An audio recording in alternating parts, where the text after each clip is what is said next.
Tonight we're visiting with Jerry Whitney from Milford, Nebraska. And Jerry has a passion and has studied about the Seward County history.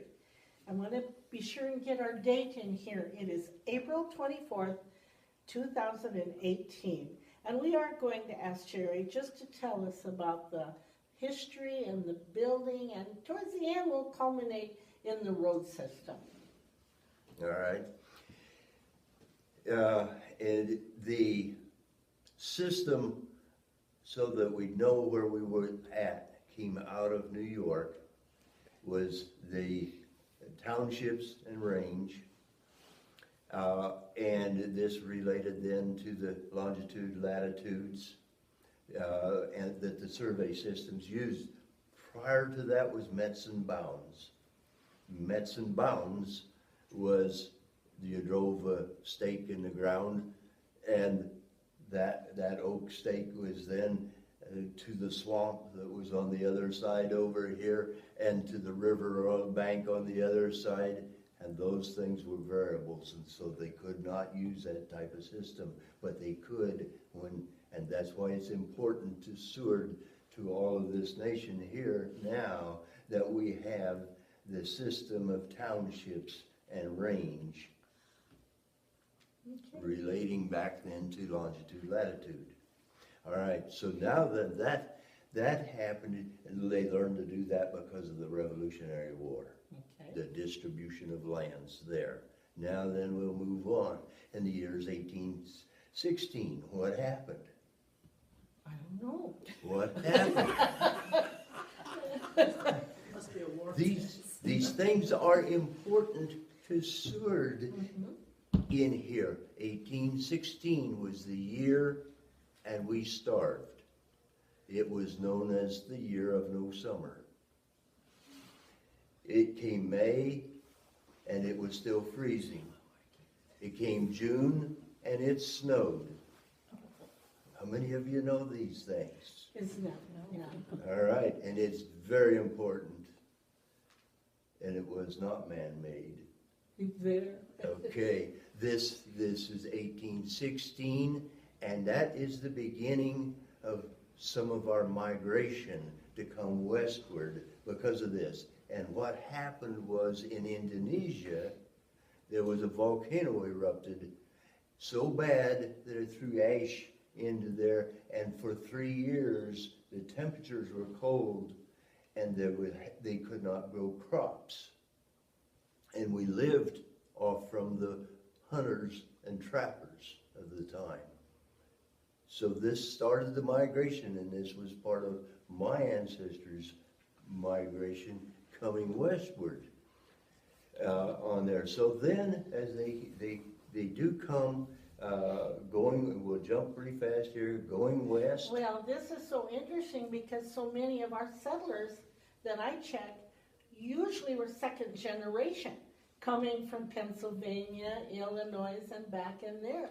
You really have a unique heritage in that they were here almost at the very beginning. They were here very early, and this particular happening out of Indonesia affected what was happening out here. Now then, and I forget what you related to a little bit ago, but Long, there's what I was trying to think of. Long was up here in 1819 at the encampment up here north of Florence, north of Omaha wasn't there, and so there was a small private fort up in the area there. Yeah, up near Ponca too, wasn't it? This is near the Ponca. Right. Okay, and he turned around and he split. They were scientists for the federal government for one of the first times. The only thing we had before was the Lewis and Clark expedition that went out and around. And now, Long with his scientists and botanists, a lot of different people, and this is being excavated at this very period of time now, today, and from this. But they broke off, and part of Long's expedition went to the foothills of the Rocky Mountains. And when he went across these areas, he said that it was not fit for human settlement out here. And so this is where you come by this, that you hear that it was. And so a lot of these things are relative to something else. That's what I'm trying to get across to you here. Relative to the 1816, relative to what Long stated about our nation here. And so up to this period of time, all of our roads were actually rivers because they did not and could not travel any other way. The trails that there were, they talk about the trails were so narrow that no more than one horse could proceed on a trail. If you had a horse, but that was for the horse was for the wealthy people. The modern man of that day turned around and walked on foot. And so this, as we're progressing now, we're beginning the migration here. The people still were traveling by the rivers. Mm-hmm. The trails were mostly from one Indian village to another Indian village. In some cases, in denser population, it'd be from little town to a bird of not really a village yet, type of thing. So the movement in our highways were the rivers. And this happened for quite some distance out. And like I said, the horse was really used very little. The man turned around and put his goods into a canoe, and his wife would walk on the bank because most of the time they had to portage. They had to carry what goods they had over bad places within the river system. So this is leading on up to this here. So the movement was a little rough to get westward, but as it did, then they developed using the oxen. Now what is an oxen? Oxen is misunderstood.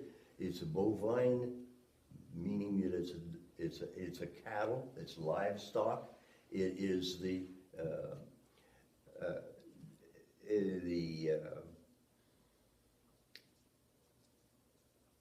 cattle that is being used here to pull, and because of his steadiness, a mule could also be used, but the mule had its own ideas about a lot of different things and was hard to control.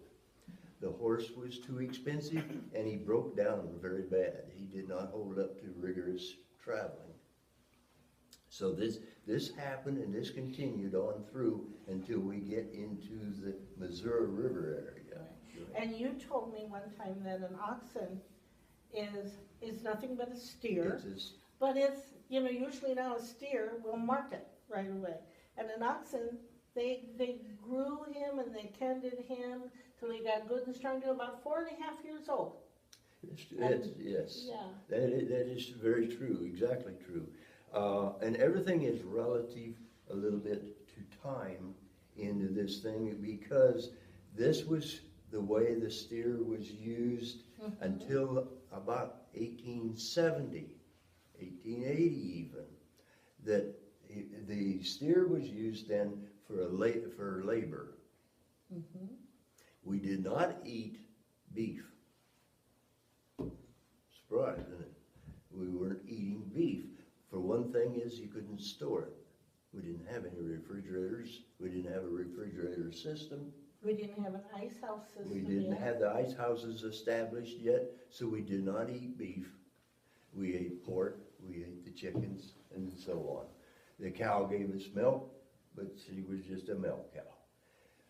So the oxen, as we call them, was 4.5 years old or older, and they were dull, but they could get into the yoke, and they could pull across long areas all day long, and they would hold up to it. In fact is, after about a week's use of this, the next thing they knew that the oxen was ready and eager to get on into the yoke and get the day started. So this became the way we traveled across the prairie, was with the oxen, not like the movies show with the horses and that sort of thing. You get the late pictures today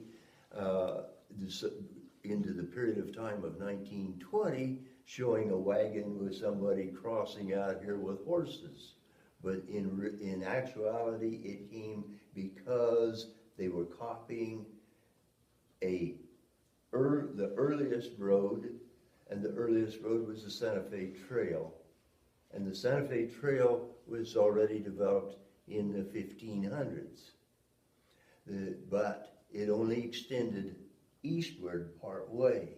But there was some imaginative individuals in the early 1800s that wanted to try to establish a market into Santa Fe, which today we would say Santa Fe, New Mexico.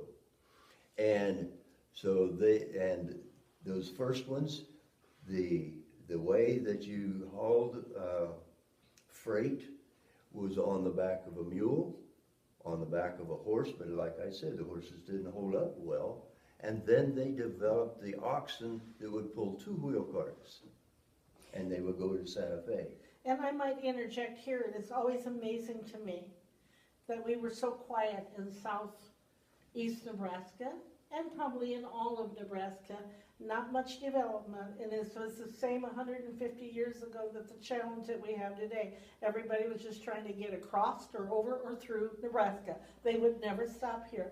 But it amazes me to stop and think of the development that happened on the East Coast and on the West Coast in California. They were thriving, they were growing by thousands. Hawaii, their capital of Maui, their courthouse was built in 1834, and we are still real quiet here in Nebraska. 1834 was the early day of the Santa Fe Trail movement. That was pretty much its establishment. And we think of, well, it must have come out of Kansas City. Well, Kansas City wasn't there yet. And well, you have to keep backing up the river to the east there, and it was the steamboat that was learning their way of coming up these rivers, which was our highways now. We haven't even hardly got to a trail yet. So our only highway we could claim to was the rivers. And they progressively were working their way up the Missouri River, and really what they were kind of headed for, and as supported by our government, was to get to Nebraska City. Mm-hmm. Nebraska City was important to them, more so. They were there before Omaha. And this was going to be a freighting place to kick off from. And when they got up there, the government, like I said, was supporting this, but there was also something else that was happening here in the year of 1854. We turned around and became a territory, Nebraska Territory. And that was surveyed and gave us the 6th principal meridian. Everybody knows where that's at? Explain that a little bit. Okay. We talked about, you had townships and ranges and this sort of thing. In 1854, there was a surveyor surveyed to today we would call it the border of Kansas, Nebraska. And he surveyed out to close to, today there's a little town of Mahaska, Kansas down there, if anybody knows where that's at. Okay, from that was the 6th principal meridian. And that was the townships and the ranges measured off of that, and that's how you knew which piece of ground was your ground. So these people, when they first got here, they turned around and most of the time had to hire a guide This is nothing but prairie out here. And this is another thing you need to take into your mind. The prairie fires raged out here all the time. They kept the prairie nothing but a grassland, with the exceptions of the river, streams, our highway system was the only place there were any trees.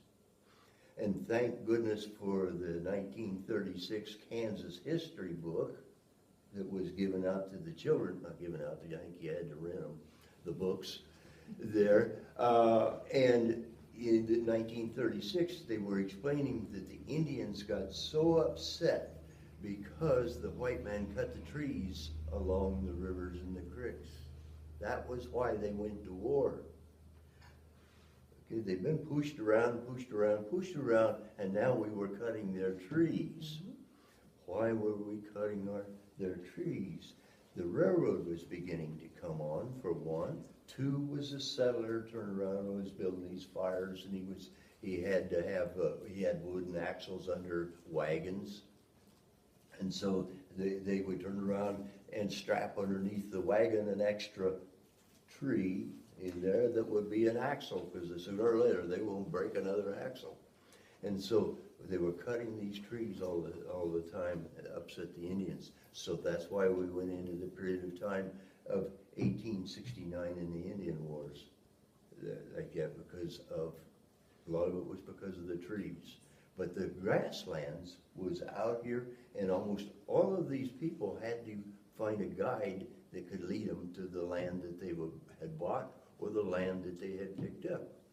And specifically, you could turn around and say, well, somebody went to Columbus, picked out a piece of ground, and I say Columbus, I'm just saying it as an area, had to go back to Lincoln, Nebraska. This is what just amazes me. They would go out, market, however and then they had to turn around and walk 70 miles back to Nebraska City to file their claim. That's correct. I can't get downtown. The suffrage, and this is one of the things that I would like to say to you. We say, boy, look at what we've done out here. We've got our big streets, they're paved, we've got a chuck hole once in a while, you know.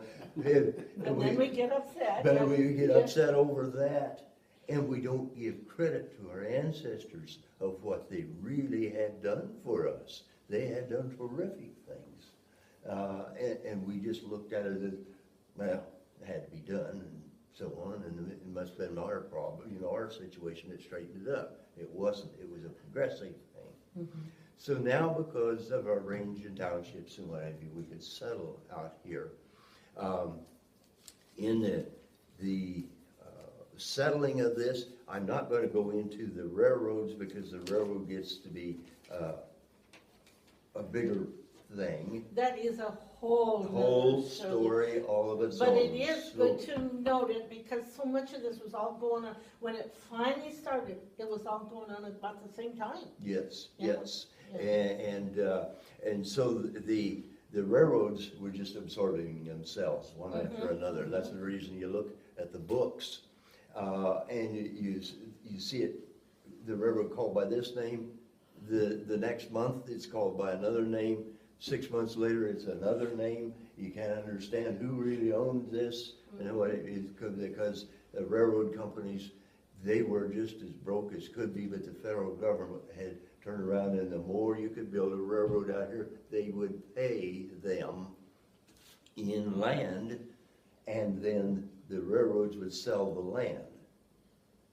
And that's where the money cash would come from, is from then selling the land. But the federal government, if you built out here, then the federal government give you so many sections of land along here. At one point in time, Nebraska was the 1/16 of the state was owned by the railroad.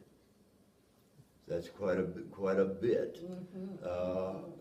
So then they sold that off. They advertised in Europe they advertised in Europe, because the people were poor, basically, in Europe. They were the government was being overbearing on the public. the churches were being overbearing on the individuals, and so there was a lot of upset people that would immigrate, and so the railroads took advantage of that. And that's something that I was so surprised, and naively, I was so surprised that Nebraska, 2 points that surprised me, was the graft and the swindling to encourage people to come out, poor innocent people, immigrants, and people with hardly any means of making a living or taking care of themselves at all were swindled to come out here. And I always thought Nebraska was settled by the noble Nebraska farmer, when indeed it was speculators, wasn't it? Yes. Yeah. There was a lot of speculation. People made money, got rich overnight. Others were just broke one after another. Probably listened like they do today on the internet, and got swindled. Okay, and as they moved out here, things were changing over these short periods of time. We say that was a long time ago, but a lot of times this change took place in 10 and 20 years. There was a big change would take place. When they started out, you hear of the Conestoga wagons. It was coming out of Pennsylvania. It was a wagon that was built very strong, high quality, but it was heavy. And it was only for the rich people. So then the poorer people,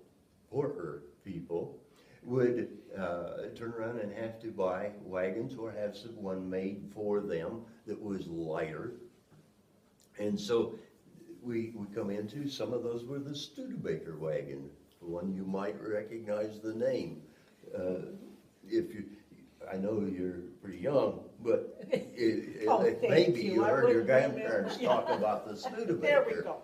And so the Studebaker wagon was built lighter, and you actually, a lot of times this is where we see the immigrant using a Studebaker wagon or a Bryan wagon type thing, because they were lighter. And here would be maybe the horse being used, which was a poor thing. Many times this settler was coming out into Nebraska and out into Kansas, and the next few months later, these same people are going back. We always talk about the people going west, but there were people going east all the time. And this is really obvious when you read the points of history and some of these, the been to Kansas and I'm busted, going back home to mom, that sort of thing shows up there. It's great when you can get a hold of stories written, and they weren't all just diaries. There were stories that were written by these people that first came out here. And so that helps us understand. And so there was a change. They said, excuse me. Go ahead. They said one time I read someplace that the scourge of the prairies wasn't the pestilence and the plague, it was loneliness and homesickness. They were, Yeah, that happened also, but there were some really black things happen. Oh, yes. We had so many of these people going out here, and pardon the way some of this comes out, but there were no restrooms. Yeah. Okay, there were no restrooms, even at the point of when there was trains and you rode on the train. There's no restrooms on these railroad cars out here. Ladies did have one thing in their advantage. They had long skirts. There, yeah. But this was disease. And this is why we had so much disease, and it killed them. And there was many, they don't even know how many, were buried in the trail and let the other wagons pack the dirt down over the graves and what have you, supposedly so the coyotes wouldn't dig them back up and that sort of thing. But the death was going on. There was references to a grave every mile type of thing as they were traveling. So this was happening. But the Civil War we had our Civil War, and then the men that were the veterans turned around and could come out here and claim land. We had then the Homestead Act, 62, and then they could claim land. And then we also had the gold rush that took place in Colorado, in Montana, and California. I had a grandfather that was in the California gold rush and left in 49, come back in 54. Must have done all right, but anyway, that's another story, but those things happen. Okay, then we turn around. Another thing we need to recognize is that there were no bridges. And so these wagons, the biggest fears that they had was the river banks, the high bank, and mud. And there is no prediction for them as to what kind of a season they were going to have. They would wait until maybe the 1st of April, if they were left too soon, possibly, into the May, when they would start out across the prairie out here. And all of a sudden you get into a rainy season, and so they're setting for 2 weeks on the side of a bank in some place they don't know anything about, type of thing. Their food is beginning to run down, and they're just setting it here because there's too much mud. There was one example on the Platte River out here. They had 80 head of oxen hooked to one wagon to try and get it across the Platte River.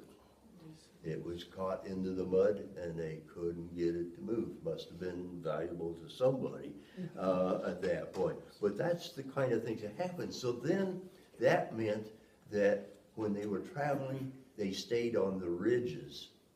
No matter what they tell you in the books and what have you, they stayed on the ridges up there to try to stay on drier, better ground. And they had to stay close to the rivers or streams. And why? Because they had cattle, live oxen, that had to have water. And when you stopped, you needed to have grassland to turn them out onto to eat. And so these were things that they had to do without any question. And so the ford on a stream was a place where you could cross the best without high banks, hopefully a solid bottom. Now, the Indian ford that I was talking to you and some of the other ladies about, that had a limestone bottom in it, and that's why it made it, and that was the first major crossing of a ford in Nebraska and in Seward County. But Camden was an early settlement area there. It shows up on the maps of 1854 as a spot with there was no population published or anything like that for that period of time, but Camden was there. Camden, and the surveyors talked about Camden as reference to. They would be 3-4 days north of Camden, that sort of thing. So Camden was there. Seward as a town yet did not quite exist. Right. It was to come just a very few years later. And you folks would know more about that than I do. So let's jump just a little bit. Now we know that we're crossing at the fords. We don't have any particular roads, and we establish within our government the idea of building roads on a section line.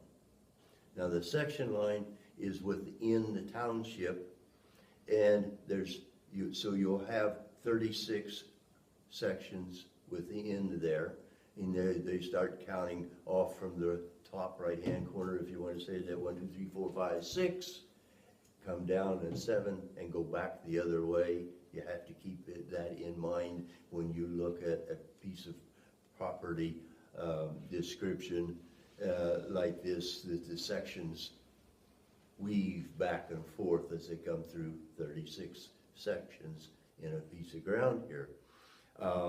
Then the division of then that section is in quarters, and so they will start with the lowest or the smallest piece of ground, so it's 1/4 of the 1/4, and the quarter is being listed as in the southeast corner or the northwest corner, that sort of thing. So you have to be able to follow that through, and you start with the smallest to the biggest, and it all leads back to the 6th principal meridian down Can I here. throw just in a little piece of tidbit? Yes, The 6th prime meridian is the west border of Seward County.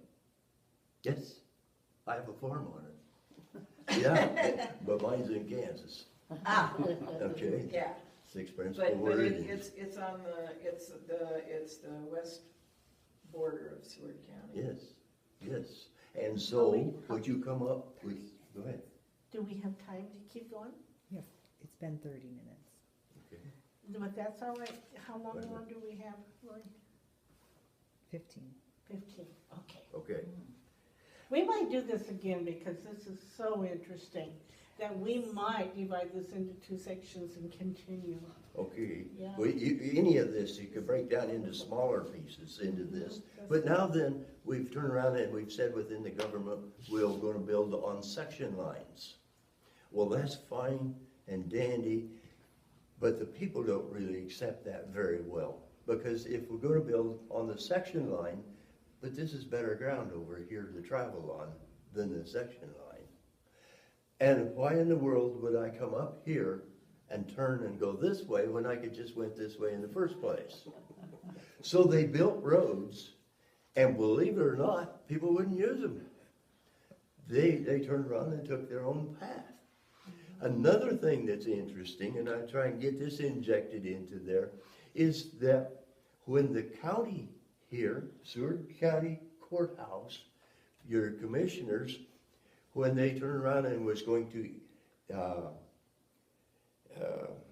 abandon a piece of road that had been there, that they had been using up to this point, and build a new road, they couldn't describe it because it meandered across the prairie. That is the words in the courthouse right here. And that's what I'll show you right here. Right below the stairs, right there in the Seward County Courthouse. And I'm amazed at the people that I talk to that don't know about this in the clerk's office.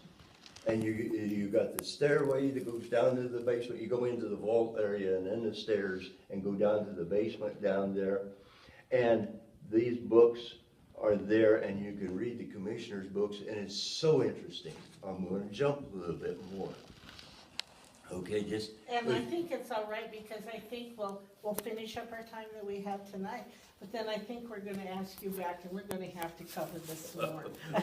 Okay, then we turned around and how do we take care of these roads? First of all, then people didn't want to use them. And it turned around and we built them anyway.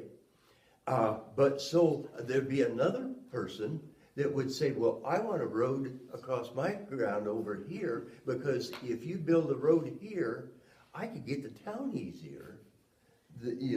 Type of thing, it'd be taken care of. Well, okay, then the county said, but you have to take care of the road. So then they turn around and put taxes on from the county onto and the tax would be $3. They found out after a while that it took them $5 to collect the $3. Some things never change. So and so there was many cases in your records, here again, in these records, that the person individually put up $500 to get a road. You know what $500 would have been in 1880, 1890? It was a chunk of change. And so these people were putting up good money. One banker man put up $2,500 for a road. So, Okay, you have to tell us who that was now. no, I won't tell you. It might favor somebody else. No, but this is what happened. And so we don't realize there were individuals that put up money for railroads. Thousands of dollars put up for railroads. Now then, the railroad is in competition with roads. And why is it in competition? Because for the money. The railroad said, go with us. We'll put up, you can put up a bond of $50,000, $80,000, so that sort of thing over here, and we'll get you transportation for your cattle to market, for your grains and what have you to market like that. And the roads system was hurting because they couldn't get enough money. The county didn't have enough money. And so you was having a very severe problem here.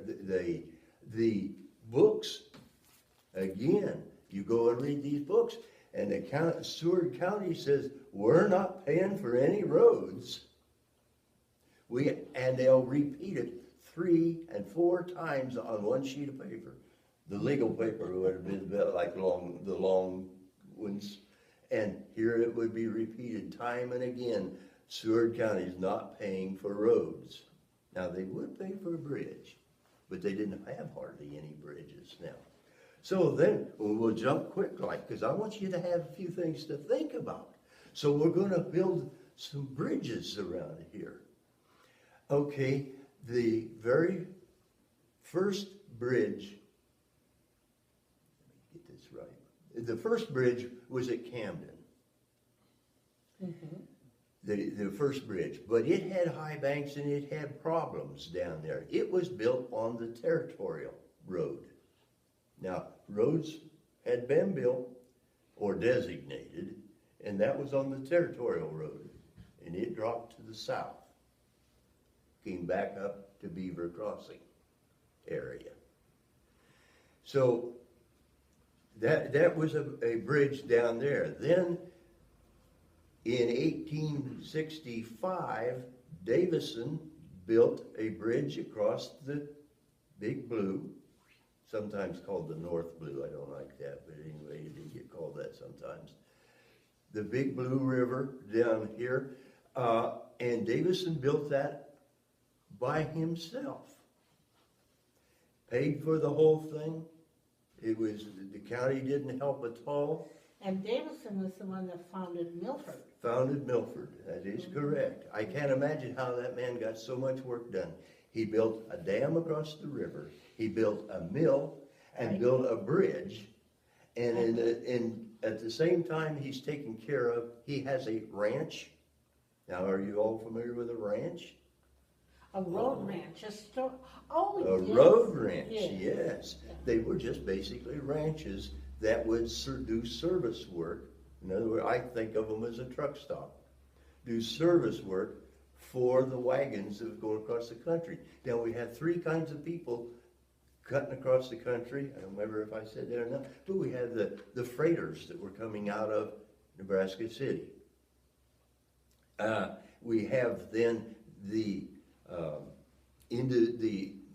migrant people that are coming across, and we have the local people that are wanting to use these areas. By the way, we can jump real quick, because I know we're short on time. Money, economy. When you check the first records in 1880 period of time, the county paid out $1.30 or $1.50 for road repairs. Yes. Big time spending, $1.50 for road building. And what it was mostly was to try and bring dirt back up to the end of a bridge. This was a big part of it. But part of it was developing. Next thing is, and I'll jump quick is that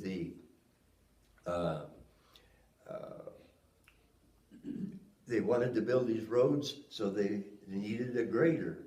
So the county saw to it to get a grader. But now the grader is off down here at Camden grading, and they need it up here to build a road up here at Seward. But it's down there. So you have to wait until they get done using this grader up here. And I think we're gonna have to break here because we're running out of time. But then we'll pick up and we'll start again, to be announced the date. And then, but I think it's so interesting because Jerry and I are gonna have to fight a little bit because I think of the road through Milford and everything as the Oregon Trail bypass. But we have the Oregon Trail bypass, it's just a little thing, and then we have the Steam Wagon Road, and then you started with the Territorial Road that I don't quite, so there was a whole lot of trails and going through there, and each maybe started by a separate need or group, traveling through. That's true. So have I got this? Am I getting this? You're getting a hold of it. I'm getting a hold of it. That's wonderful. And Jerry, oh my gosh, thank you so much because this information is just wonderful. And we'll continue again next time. And thank you so much. Thank you for letting me share with you. Oh my gosh.